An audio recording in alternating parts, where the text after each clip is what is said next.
die nuus vanaand, passasiers wat van FlySafair Air gebruik maak, sal van vandag af meer opdok vir vliegkaartjies.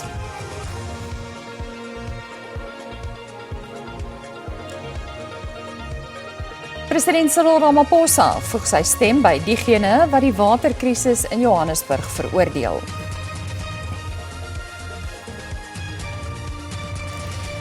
En die voormalige Steinhoff-ouditeur, Hein Odendaal, kry tot 4 jaar tronkstraf of 'n swaar boete.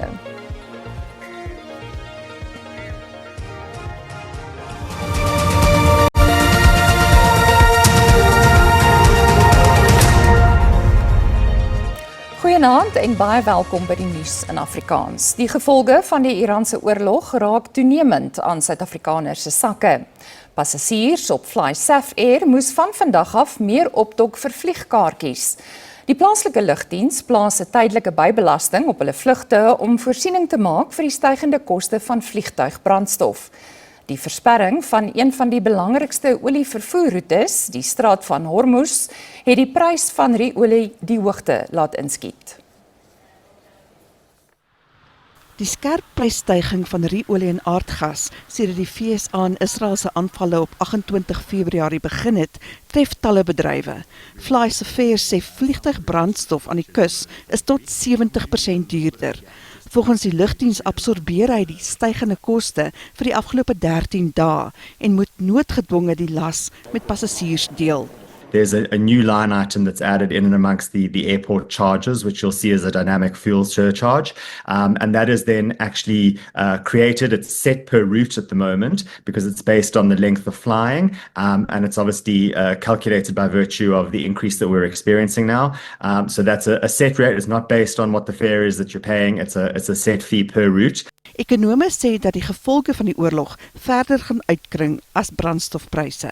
There's been discussions around agriculture, so fertilizers may be part of the problem as part of this. So input costs into food, not just logistics. And we know food is very big in that basket. So this is something that is really has taken us by storm, even though we've been expecting it. Pai sê die oorlog in die Midde-Ooste is 'n ekonomiese nagmerrie wat waar word. Brandstoftekorte is moontlik en 'n voortsleepende oorlog het ernstige implikasies vir inflasie en rentekoerse. FlySafair sê die bybelasting sal hersien word indien die brandstofmark verander in reaksie op geopolitiese gebeure. In sy eerste amptelike verklaring as nuwe opperleier van Iran het Mujtaba Khamenei gesê die land sal die Straat van Hormuz as 'n wapen gebruik om druk op Israel en die VSA te plaas. Die boodskap kom te midde van grootskaalse konflik wat byna 2 weke gelede in die Midde-Ooste uitgebreek het. Khamenei is Sondag as opperleier aangewys nadat sy pa, Ayatollah Ali Khamenei, in die eerste Israeliese en Amerikaanse aanvalle gesterf het. Die nuwe opperleier sê Iran sal nie huiwer om wraak te neem vir die Iranse burgers wat in die oorlog gesterf het nie.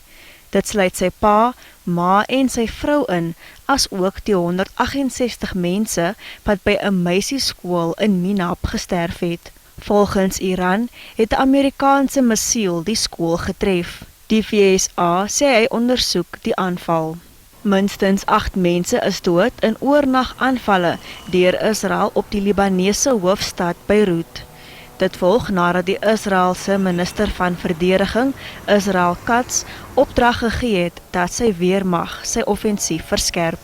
Intussen voer die Iranese revolusionêre wag aan dat hy 'n Amerikaanse vaartuig in die golfstreek geteiken het. Die skip het glo versuim om op waarskuwings gehoor te gee. Iranse magte het vermoedelik nog 2 olieskepe naby 'n hawestad in Irak, Basra, met plofstof aangeval. Minstens 1 bemanningslid is in die aanval dood en 55 ander is gered. Omtrent dieselfde tyd van Mujtaba Khamenei se verklaring het die Amerikaanse president Donald Trump op sy sosiale media platform Truth Social gesê dat die VSA baie geld maak deur stygende globale energiepryse.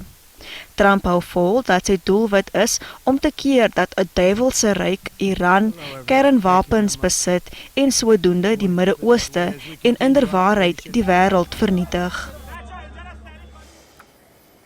Die minister van internasionale betrekkinge en samewerking, Ronald Lamola, sê die Suider-Afrikaanse ontwikkelingsgemeenskap is uiters bekommerd oor die konflik in die Midde-Ooste. 'n Vergadering van die SAOG Ministersraad vind plaas teen die agtergrond van groeiende ekonomiese en geopolitiese kompleksiteit en onsekerheid.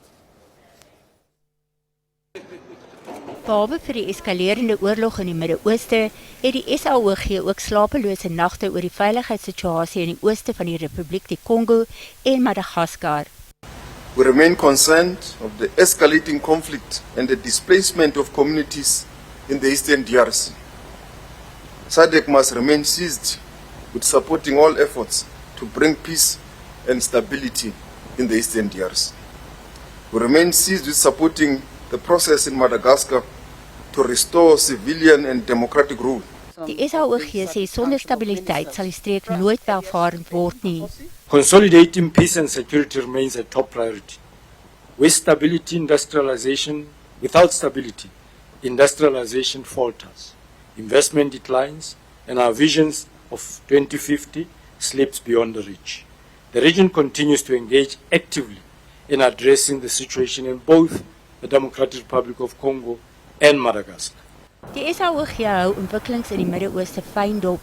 The current geopolitical climate, including the United States and Iran's war on Iran, and the Iran's retaliation within the GCC countries, is already sending shockwaves through our societies, threatening supply chains and energy shocks. Beyond the immediate impact of rising global oil prices, a spike in fertilizer cost is set to drive food prices up and further compromise food security across many of our countries. Die vergadering duur tot môre. President Cyril Ramaphosa het 'n streng waarskuwing uitgereik aan owerhede en politieke amptenare wat versuim om Gauteng se waterkrisis op te los. Ramaphosa het tydens 'n vraag- en antwoordsessie in die parlement in Kaapstad verwys na die land se waterkrisis, die Madlanga-kommissie en die aanspreeklikheid van amptenare wat van misdadigheid beskuldig word. Ramaphosa sê Johannesburg se verouderde infrastruktuur belemmer watervoorsiening. Hy sê die waterkrisis het 'n veelsidige benadering nodig soos institusionele hervorming, infrastruktuur instandhouding en mensehulpbronontwikkeling. The National Water Crisis Committee will focus on 3 priorities. The first is to address immediate challenges in municipality water and sanitation delivery through a focus on limited number of municipalities. Secondly, to expedite institutional, financial, as well as regulatory systemic causes of the water crisis. Ramaphosa sê munisipale raadslede wat versuim om skoon water aan inwoners te verskaf, sal van hul pligte onthef word. The amendment of the Water Services Act will enable stronger intervention where a water service provider, for instance, fails to adhere to their license conditions. In addition, we are also implementing the Metro Trading Services Reform Program. Now, this is a performance-based incentive that is worth 54 billion rand over 6 years to overhaul electricity, water and waste services in South Africa's 8 metropolitan municipalities. Ramaphosa het ook gewaarsku teen die voortydige vrystelling van die tussentydse verslag van die Madlanga-kommissie. I directed the Minister of Police as well as the National Commissioner to constitute a special investigation task team reporting directly to the Commissioner. The team will institute investigations against those identified by the Commission for such investigations. Matters that require disciplinary action are currently being attended to by the relevant departments. and some are resulting in suspensions, and some are resulting in immediate disciplinary processes that are now underway. Ramaphosa het die kommissie vroeër die week verdere uitstel tot 31 Augustus gegee om sy werk te voltooi. Die nuwe nasionale direkteur van openbare vervolgings, advokaat Andy Mothibi, gaan veral fokus op die suksesvolle vervolging van diegene wat by georganiseerde misdaad betrokke is, geslagsgebaseerde geweld en sake wat uit die staatskaping en Madlanga kommissies voortspruit. Advokaat Mothibi sê aanklaers moet ingespan word om die sake spoedig af te handel.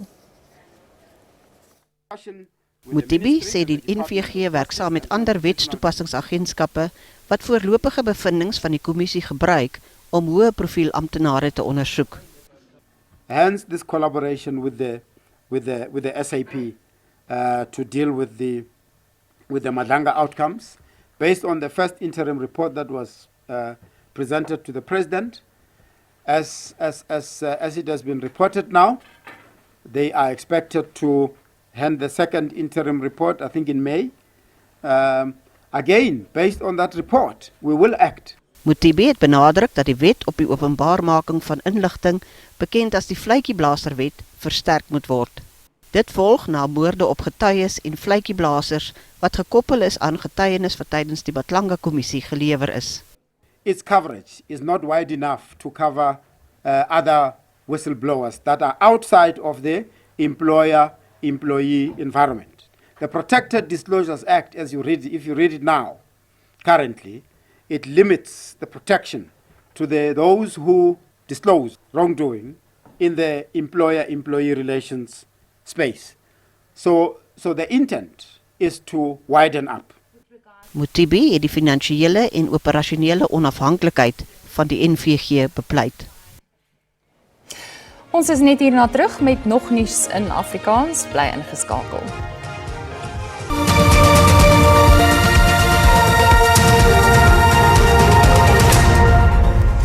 Die Pretoria se gespesialiseerde handelsmisdaadhof het die voormalige Steinhoff-ouditeur Hein Odendaal tot 4 jaar tronkstraf gefonnis of 'n boete van R2 miljoen opgelê.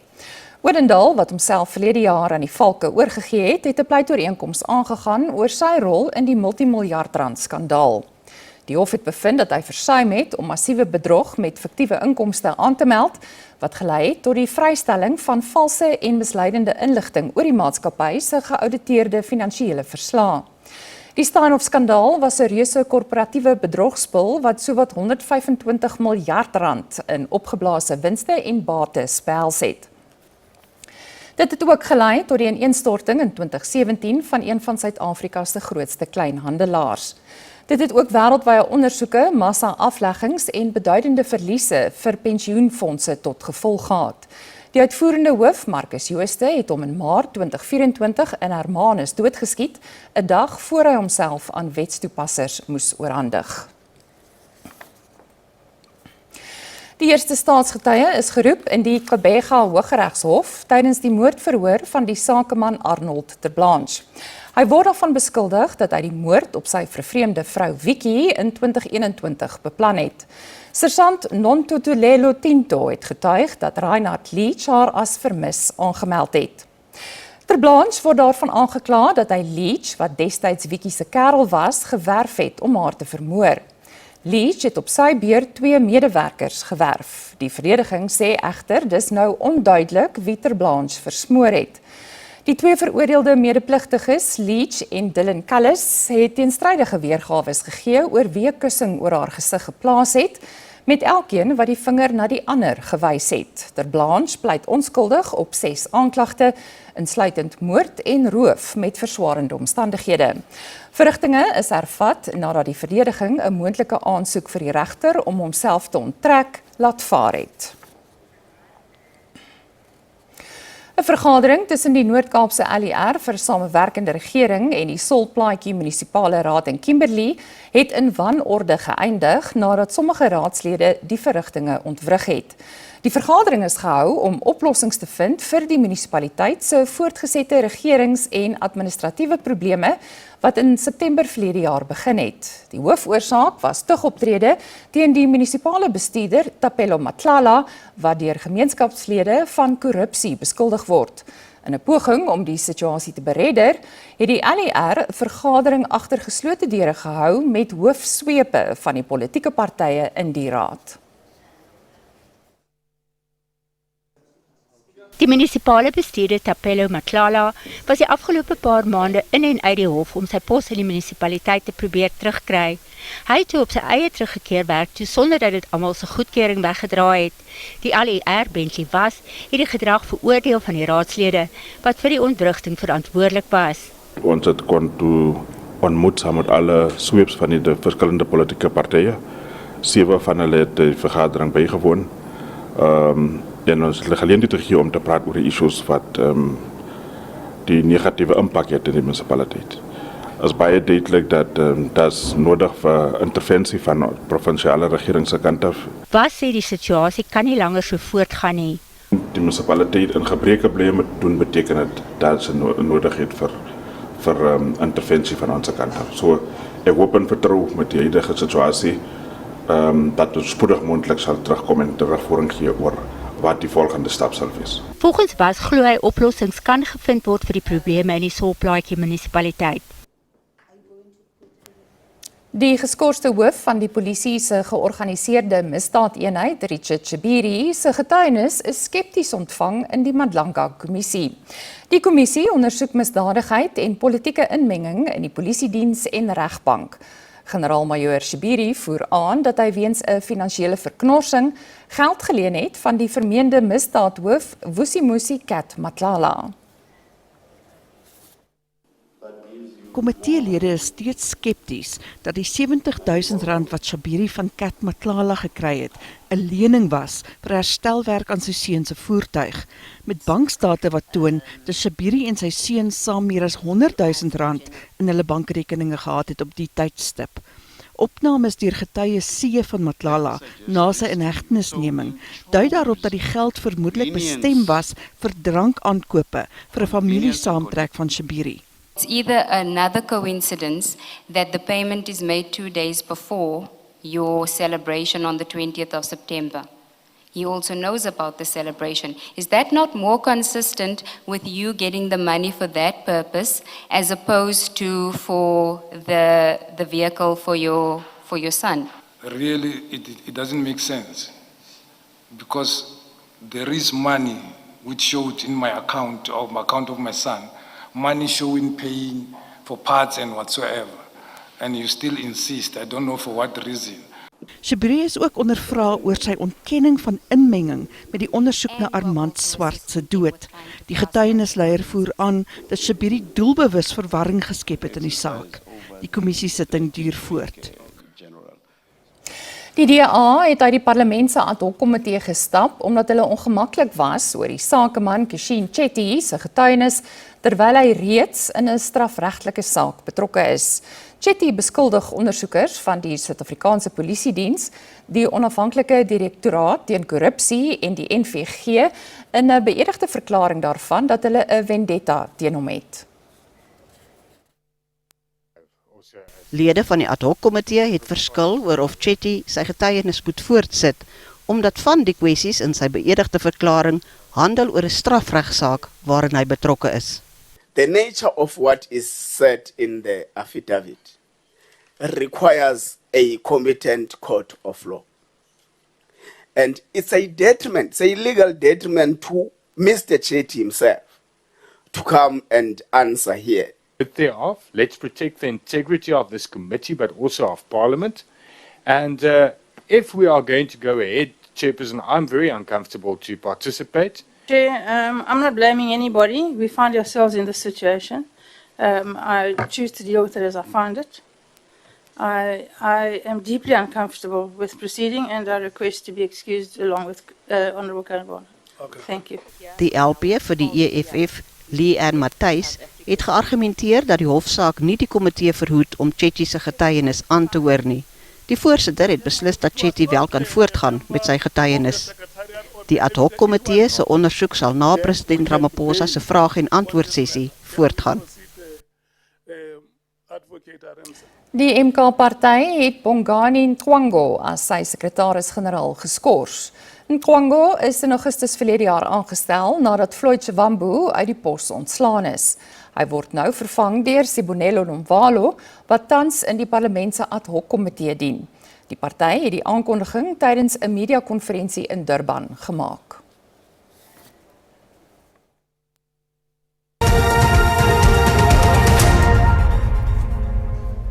Nou vir die markaanwysers soos om 5:00 vanmiddag met die sluiting van die JSE.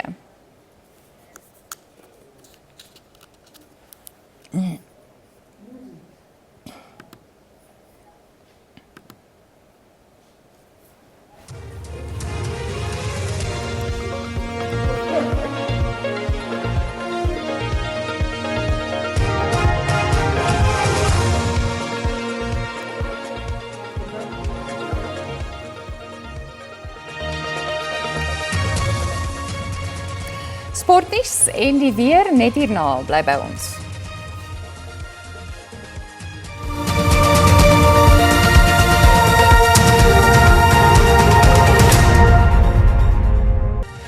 En dit bring ons aan die einde van vanaand se bulletin. Ons groet tot môre aand. Mooi bly tot dan.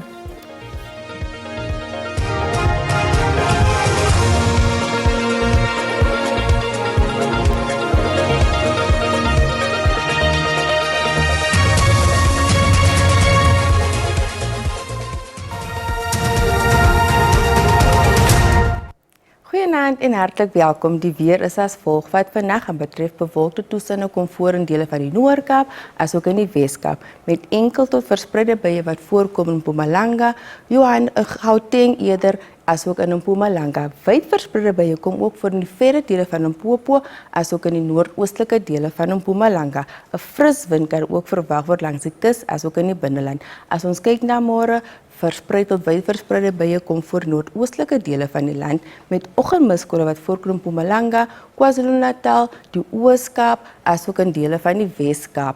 Daar is ook enkele buie wat voorkom in dele van die Vrystaat. Daar is 'n weerwak uitgereik vir vandag vir swaar reën en dit kom voor in dele van Mpumalanga as ook in Limpopo. Hierdie weerwak geld ook vir môre en dit kan kitsvloede veroorsaak, so wees asseblief versigtig.